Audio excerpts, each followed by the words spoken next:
Y a-t-il des opportunités d'investissement dans le CAC 40? C'est ce qu'on va regarder ensemble dans cette vidéo. Pensez à vous abonner à la chaîne, activer la cloche si ce n'est pas déjà fait. Comme d'habitude, je reprends la mise à jour mensuelle des plus gros dossiers de la cote parisienne. Donc, on reprend à partir du top 10. On a LVMH, Hermès, L'Oréal, Airbus, Schneider Electric, EssilorLuxottica, Safran, Total Energy, Sanofi et Air Liquide. Je vous ai préparé la watchlist comme d'habitude. Ici, on a les symboles de cotation boursière de l'entreprise, le nom de l'entreprise, l'industrie dans laquelle elle opère, la market cap en dollars US, croissance du chiffre d'affaires en rythme annualisé sur 5 ans. On prend ce rythme annualisé sur 5 ans pour lisser un peu les cycles. La valorisation, donc 3 multiples de flux ici, valeur entreprise sur EBITDA, ratio coût-bénéfice, ratio pour free cash flow. Un multiple de valorisation par rapport aux actifs tangibles, on ne va pas l'utiliser ici, il n'y a pas de décote sur actifs tangibles ni de bancaire. Le rendement des capitaux investis qui est une rentabilité plutôt opérationnelle, on va se concentrer sur celle-ci, puisqu'on a à côté le rendement des fonds propres, mais ça c'est plutôt pour les sociétés financières. L'endettement, en fait le levier financier en termes de dette nette sur EBITDA, le rendement du dividende et free cash flow par rapport au bénéfice net. Et le payout ratio, je vous rappelle le payout ratio, la proportion de bénéfices nets versés en dividende, mais il faut se rappeler que ce sont les free cash flow qui payent le dividende, donc il faut qu'il y ait une équivalence entre free cash flow et bénéfices nets. On y va tout de suite, on démarre avec LVMH qui est repassé numéro 1 devant Hermès. Donc j'ai pas suivi la publication d'Hermès, celle de LVMH, oui, vous pouvez retrouver la vidéo sur la chaîne. Celle d'Hermès me semble un peu décevante comparée à d'habitude. Donc c'est pour ça que LVMH est repassé devant et LVMH commence à rebondir. Donc on est sur 266 milliards de dollars de market cap.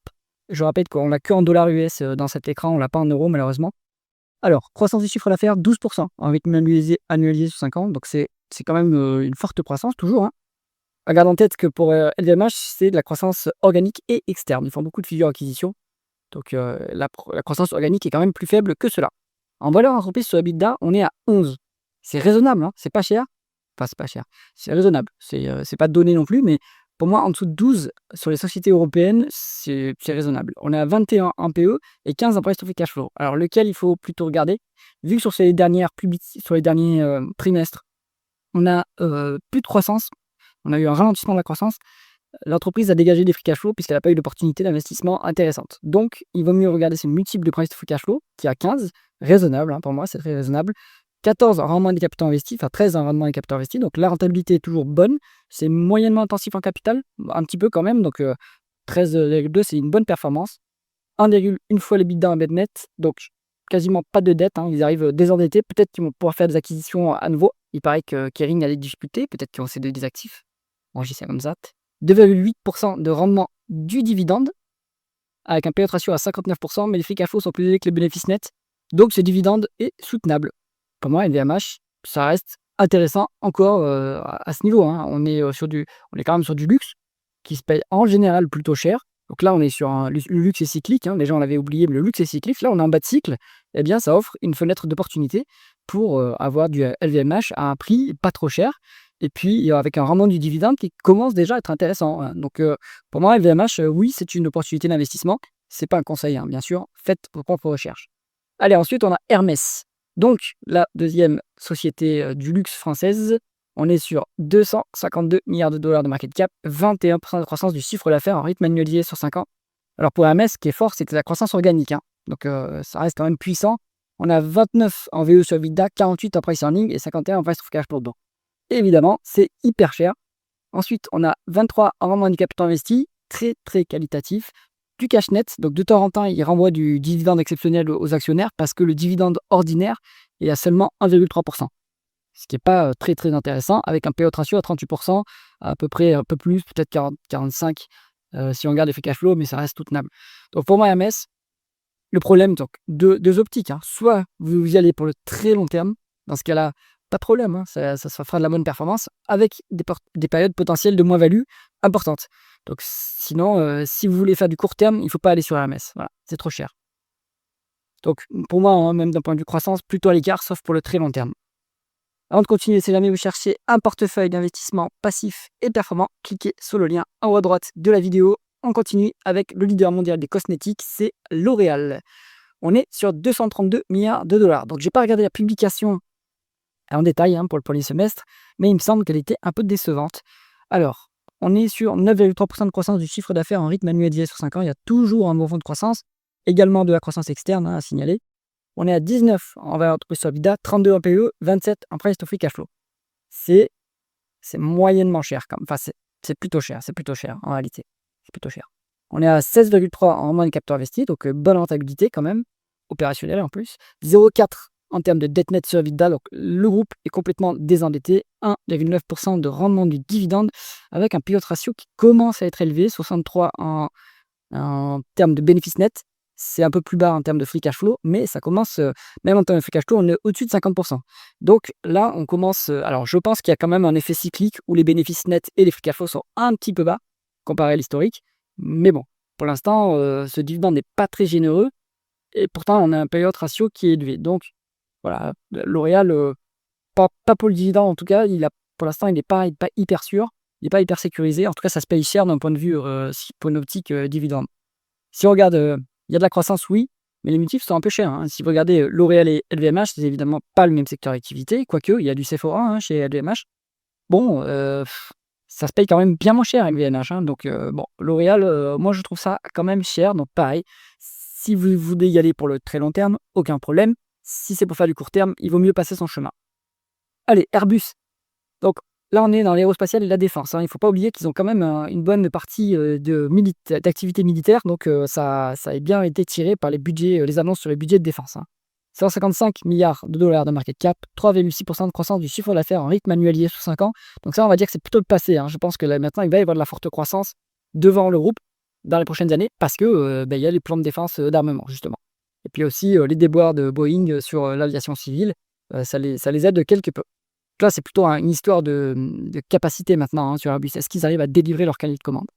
En termes de multiples, ça se paye quand même un peu cher, je trouve. 17 en VE sur EBITDA, 27 en PE, 53 en price to free cash flow.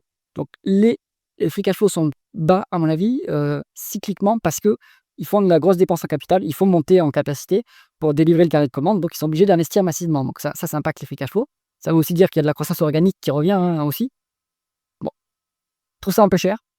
10,3 rendement des capitaux investis, donc bonne rentabilité opérationnelle, c'est très intensif en capital, donc là c'est pas mal. Même en rendement des fonds propres, c'est quand même bien, 24, alors qu'il n'y a pas de levier. On a 0,2 en termes de dette nette sur EBITDA. Donc Airbus, d'un point de vue qualité, c'est plutôt bien, industriellement parlant, c'est quand même pas mal. On est à 1,8 en rendement du dividende, et attention, c'est une énorme part du free cash flow, et en termes de payout ratio par rapport au bénéfice net, on va dire c'est la moitié.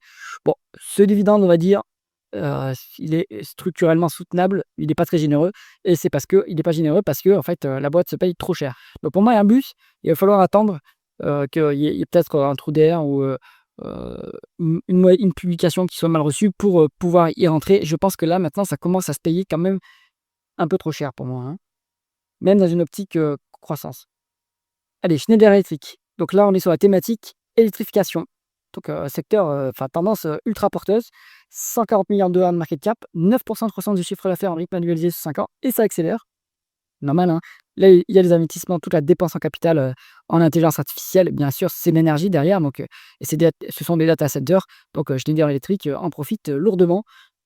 Et ça se voit au niveau des multiples, 16 en VE sur EBITDA, 28 en PE, 28 en price to free cash flow. Donc, là, à nouveau, c'est relativement cher.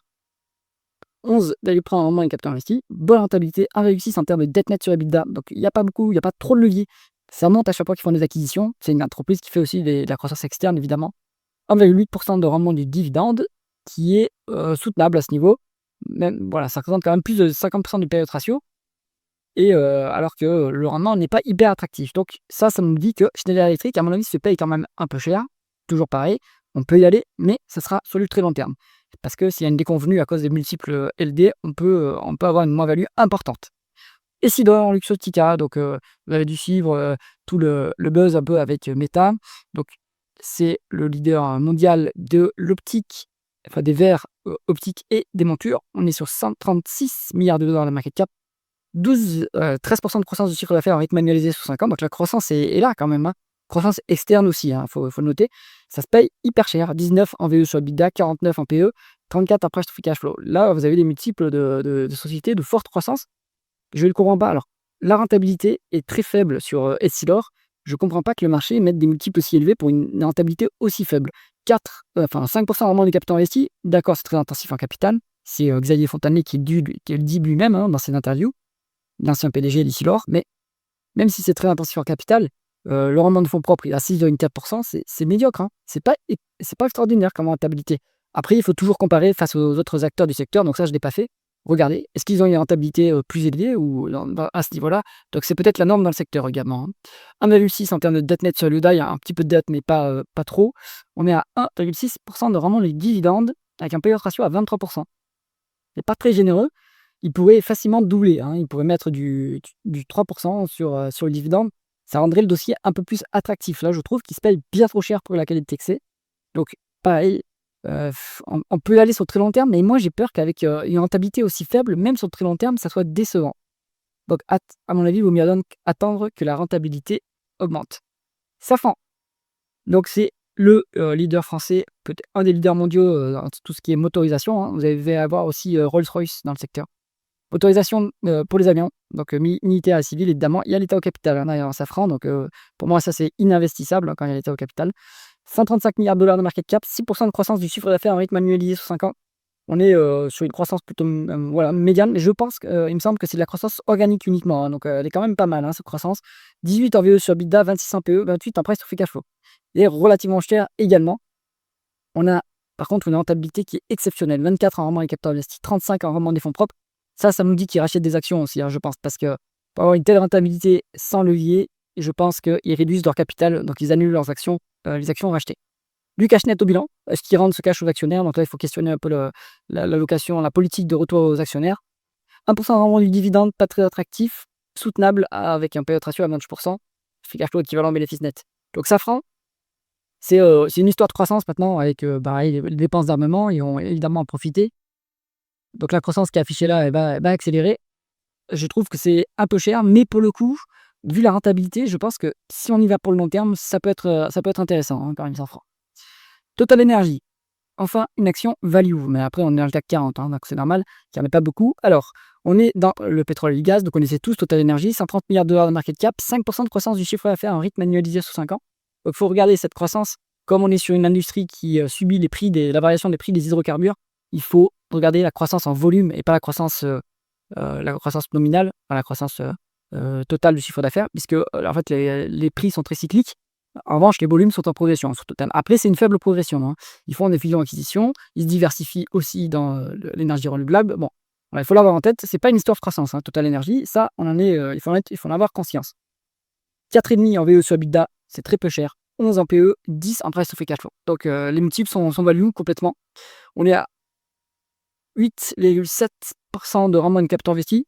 Moi, je trouve ça convenable pour une industrie qui est très intensive en capital, donc c'est plutôt pas mal. 1,3 1,3 fois les EBITDA en dette nette. On met sur un niveau de levier qui est soutenable. Rendement du dividende à 6,7 donc c'est très confortable avec un paiement qui est trimestriel, hein, sur Total Energy. Donc pour moi, c'est le dossier incontournable pour un rentier, quoi. C'est très, très bien. Soutenable. Ah, bien sûr, ça va dépendre du prix des hydrocarbures. Il se désensibilise en faisant plus de gaz et aussi, enfin, du coup, la variation du pétrole peut impacter le groupe. Donc, il se diversifie en faisant plus de gaz et aussi avec l'énergie, la branche énergie renouvelable. Maintenant, elle est beaucoup moins profitable, hein, cette branche énergie renouvelable. Donc, structurellement, je pense que la rentabilité de Total Energy va devoir baisser. En attendant, on peut récupérer pas mal de cash, donc c'est soutenable, hein. On a des free cash flow équivalent bénéfice net et un payout ratio à 63 à 62 Donc à ce niveau-là, le 6,7 de rendement du dividende est complètement soutenable.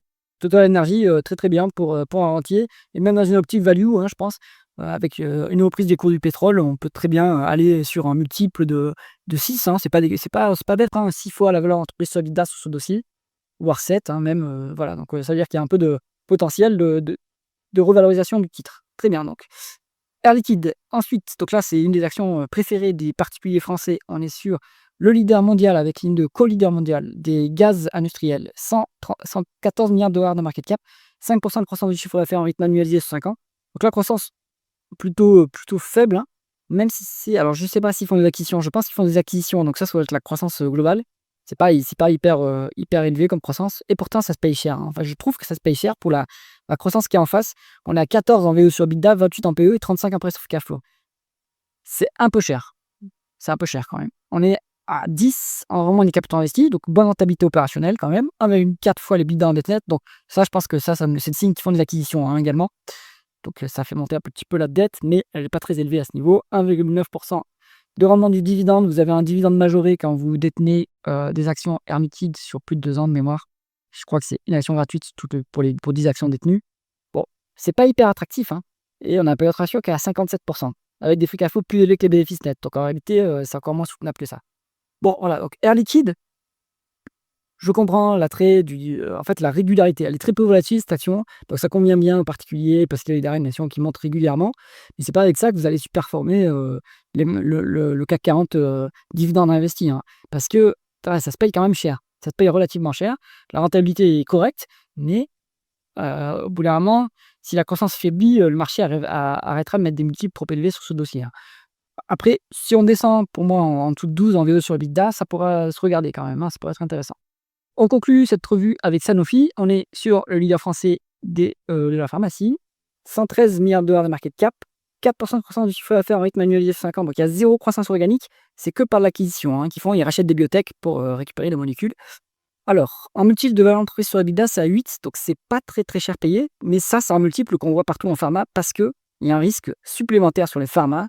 C'est le risque juridique à cause des effets secondaires, des procès éventuels. Donc le marché met des décotes, enfin met des multiples plus bas que sur d'autres industries, hein. Ça, il faut l'avoir en tête.